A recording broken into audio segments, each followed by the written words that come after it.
I want to look at Google Classroom from the side of a teacher and a student. So right here I have a teacher set up and they have some classes. I'm going to make a new one in a few seconds. And then in this window I have what the student would see. This student hasn't yet joined any classes. So going back to the teacher's view, if you click the plus when you are signed in as a teacher, you will get an option to join a class or create one. In this case, I'm going to create one, and I'm just going to call this Sample Class 1. And I create it. It's that easy to make a class. There really aren't that many settings that you have to choose when you first create it. I suggest 3 areas that you do set when your class is created. First of all, you should pick a theme that fits your class. You can see here it just chose this abstract one. You could choose one that they already have, or you can upload a photo. I always suggest upload a photo of your classroom so that this looks like your classroom. The second thing that I would do is change the permissions for students to post and comment if you want to change them. The default settings are that they can post and comment, so they can fill up this area, which they call the stream, with posts and comments. If you don't want them to be able to do that, there are some other options here. I usually turn that off so only the teacher can post and comment. Then the third thing is I suggest putting some things in the About page. You can attach your syllabus down here in the Add Materials. I also suggest that you make an intro video. Whatever you would say on that first day of class to introduce yourself, you could upload that to YouTube as a video and then attach it here. I will go back to the stream because this is where we will eventually add some assignments.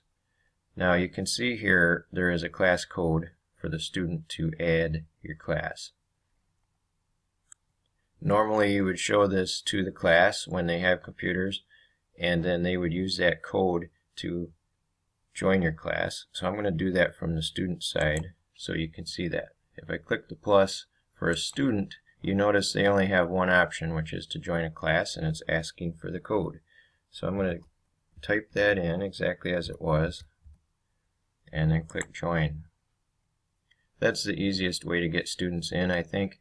There are some other options that you could explore. But now the student is in the class. Notice that it looks very similar. There are the 3 main areas. It says classmates instead of students.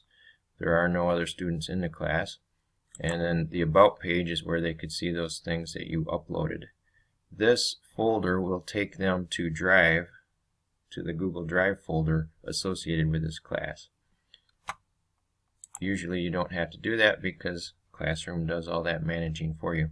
I'm going to go back to the teacher side of things, and I'm going to add an assignment. Now the new features in Classroom have all the things you'd add down here with the plus button. And it used to just be 2 things. Now there are actually 4 things you can do in there. You can bring in a post that you used somewhere else. You could ask what they call a question. You could create an assignment or create an announcement. I've found that if you know the features of the assignment, then the other ones make sense accordingly. So I'm going to add an assignment, and I'm going to title this Assignment 1. I could type a description here. I could set a due date. It will pick the next day if you don't choose one. You can attach anything that you made, anything that's saved on your computer. You could attach anything from Drive. You could include a video or a link that you found online. And you can also add this assignment to any of your other classes that you have available just by checking this box. Now for this example, I'm going to add 2 attachments so I can show some features. And I chose to add them from my Drive, and I'm going to go into this folder and add this first, this document. And it doesn't really matter what this is because what I want to show is right here. There are 3 ways to share this. You can let the students view the file only, which means they won't change it. That's usually what you do with something that is instructions. Then you could let them edit it. That would be everybody editing that exact same file. Maybe that'd be good for a brainstorming session, but often it can just be chaos. So you want to choose that one very carefully. make a copy for each student will do just that. It actually makes a copy of that in their drive that they can fill out. For this, this is supposed to be a set of instructions, so I'm going to pick students can view the file. Then I'm going to attach one other thing, and I will pick this one. And in this case, this is like a worksheet that they'll fill out actually typing on, and I want them to turn it into me. So I'm going to pick make a copy for each student. I could save this as a draft, or I can assign it right now, and I'm just going to assign it right now. And while it is doing that, I'm going to go over here and show you what the student would see. They were in the stream, and there was no assignment at the time, but then this notification pops up that the stream was updated. Click show, and there is the assignment. When they see it here, they will only see your instructions if they were to open this attachment. Students need to realize that there are the attachments here that are visible, but it might not be all the attachments. So the best thing to do is to click the name here or the open button. That will open up the assignment page. So from the student's view, this is the assignment page, and this is kind of updated from what we saw before. They used to have a work area and an instructions area, and now they put that all on one page. And they do distinguish it still. Up here are the files that you let them view only, and down here are things that they can type in, and then eventually they can turn it all in. As soon as they open this, this creates the file or their copy. That copy isn't made until they open the assignment. Now if we go back to the teacher's view now, you notice it says that there are no students done, but one is not done. That one would be the student that opened this. So if I click this from the teacher's side, there's that attachment. I can see the student's work at any time. I can edit this, and the students would see it updated in real time. Going back to the student's page, if I open this, it opens like any document in Drive that you have permission to edit. The student is the owner of this. And the first question here says list 3 things you did for fun. So let's just say I put travel in here, and so on. Let's go back to the teacher's view and open that assignment, and we should be able to see that the student is editing it at the moment. So there's the change. You could sit here and watch who's working, who's not, how much progress they have done. You can add comments to this just like any other shared document in Google Drive. Classroom handles all of that for you. I'm going to close that and go back to the student's view. Let's open this one, which the student should not be able to edit. This would be like the directions to the assignment or maybe some resource. You can see right away it says view only. So they have this document to read, but they can't change it. When the student is all done with this work, they would want to turn it in. Before I mention that, the add button here is new. There always was an add button, but it used to have an add and a create. Now they put it all into one, which I think is a great change. Now anything you want to add that you already made can be attached here, just like the teacher could.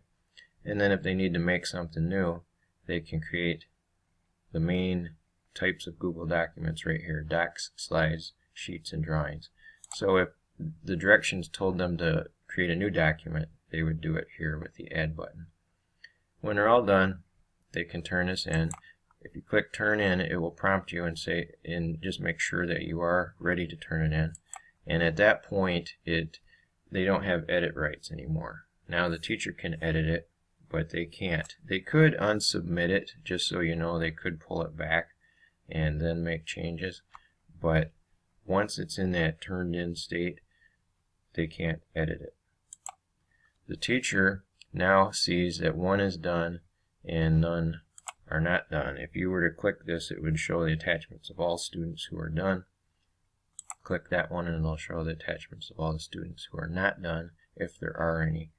Again, the teacher can open this now and grade it. Notice right here it says add grade. It's out of 100 points, but I can change that. I could just type in this any point value. So let's say I want to make it worth 25 points. And I update the point value. then let's say this student got 20 out of 25. That saves right away. If I want to give a private comment to the student, I can click this, and down here is an area for private comments. This conversation takes place in Classroom, and the student can reply to those as well. Once it's graded, I've added my comments, possibly adding some comments in the document itself. Just make sure it's checked for that student and any others that you want to return their work, and you click Return. It will ask you if you're sure, and then you can confirm it. Going back to what the student sees then, remind the students they might need to leave this area, by the way. I've seen some people get stuck in here because they don't know how to get back to the stream.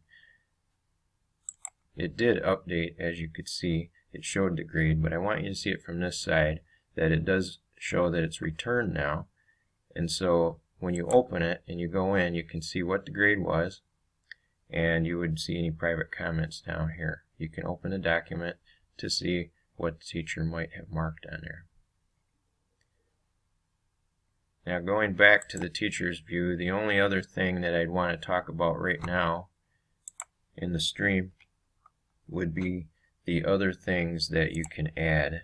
As I said, the reuse post, that just means if you want to pull back an assignment, maybe even from another class, or an announcement or a question that you had, you can do that here so you don't have to make the assignment from scratch.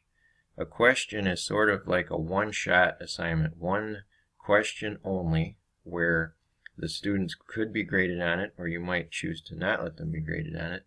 They can comment on each other's answers. It's a good way to do a formative assessment quick check with an assignment, or to generate online discussion right in the stream. And then an announcement has some of the features of an assignment, but it's not graded. That would just be something that you want to send out so that everybody sees it in the stream.